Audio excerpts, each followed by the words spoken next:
What's up, everybody? It's your boy D coming at you with another video. Today we're gonna start off with football as our trending sport topics. The New Orleans Saints are one of the first NFL teams to take COVID-19 serious and also look at what's going on in the sports world.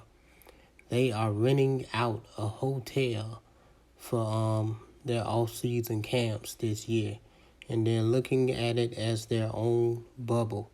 They feel like, of course, this will keep COVID-19 cases down, and it'll, help the players stay healthy and give them, I guess, a better idea on who can do what and not have to live in fear of anyone catching the virus. My only thing is, unlike in the NBA, the players do have to leave the hotel in order to go practice. Once they leave the hotel to go practice, hopefully they have the safety measures in place to make sure nobody spreads the virus. But overall, I think this will work. Hopefully other teams pick up on what they are doing and decide to do the same. If all of the NFL teams do this and all of the owners shell out their money to do this, I think we might be able to have a decent football season this year. But if not, like I've stated in my previous videos, I see the same thing that's occurring in Major League Baseball right now. Let me know in the comment section what you all think. Do you think NFL teams will look at what the Saints are doing and decide to do the same? Or will they decide, hey, let's just see what happens? Antonio Brown and Josh Gordon are being monitored by the Seahawks. Now, Josh Gordon not really being monitored by the Seahawks, but they're leaving it up to debate on deciding on whether they should bring him in for a look and possibly signing him again. Now, they are monitoring Antonio Brown. I don't really understand what they need to monitor about him. People normally stay the same. They're either going to put up with Antonio Brown or they're not. I do think AB will be a good fit for the Seahawks. He'll give them that threat that they really don't have at the wide receiver position.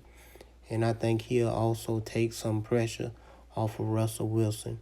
If you all have seen the Seahawks play before, you know Russell Wilson basically has to be the magician of the offense. He scrambles, he avoids sacks, he does a lot of things. So I think this will also help Russell Westbrook have a more productive career. Now, those are the good things, but the bad things is, me personally, a leopard doesn't change his spots. I think AB gonna be the same destructive player he's always been. He's already done a lot of things just to get the spotlight back on him and to get the NFL kind of to pick up the pace with letting the world know what his punishment is going to be. I hope it works out for AB, but in my opinion, it probably will not, and the Seahawks will probably do worse this year if they sign him than they did last year. But once again, let me know in the comment section what you all think. Are either one of these receivers a good idea for the Seattle Seahawks? Or should they leave their offensive core the way it is, since they did add another big, strong personality on the defensive side that could shake up some things, which is Jamal Adams. Also, Doug Peterson, the first NFL coach, has tested positive for COVID-19. Hopefully you all have him in your prayers. He is doing fine from what he says. But, hopefully the virus doesn't take its toll like it has on others, and he can make his way back to their training camp. Moving on to basketball, Zion Williams tonight was finally left in the game down the stretch, and Um, because of that, the Pelicans won a game they really needed to win tonight. Zion, of course, was just happy to be in the game, and after the game, he stated he felt alive. Now, although he was left in the game, Zion has really looked to me, I hate to say it, almost like a bust. I mean, he still looks out of shape, and he's really not moving too well on the court to me.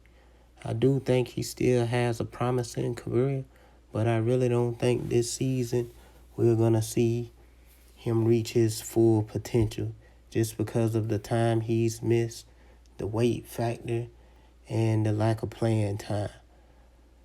The Lakers have clinched the number one seed in the West.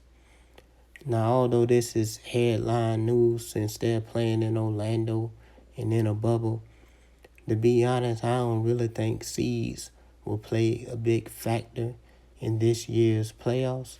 Now, I could be wrong, but hey, let's face it. I mean, that the court that they playing on in the facility could be viewed as the home court to everybody. But I'm waiting to see if this does play a factor. But to be honest, I don't really think it will. You all let me know in the comment section what you all think. Do you think this will really help the Lakers better their chances of making it to the NBA Finals? Or do you just think that it might set them up for a matchup that they really might not want to deal with? And that matchup I'm talking about, of course, is the Portland Trail Blazers. Now, ending it today, we're going to go to baseball. The Hall of Famer Derek Jeter, who is part owner of the Miami Marlins, he is blaming all of these positive COVID-19 cases that Major League Baseball is currently dealing with. Up to this point, they have had to suspend 19 games, and it looks like it's not going to stop at 19. He's blaming all the chaos on people, basically feeling this false sense of security. And I mean, like I've stated before in my other videos, it's either that or people just are not believers in the virus. But as we have all seen, the virus don't care if you're rich, poor, wealthy, or whatever. It's serious and it's attacking many people. Let me know in the comment section, do you agree with Derek Jeter or not? Or do you just believe that Major League Baseball need to tighten up what they're doing? Alright, that's it for this video. Before I go, LA showed us no love. And what I'm referring to is my fantasy player, Denari. We also lost to the Clippers. So Denari has lost 2 games. And he can, if he wants to break the record, cannot lose 7 more games.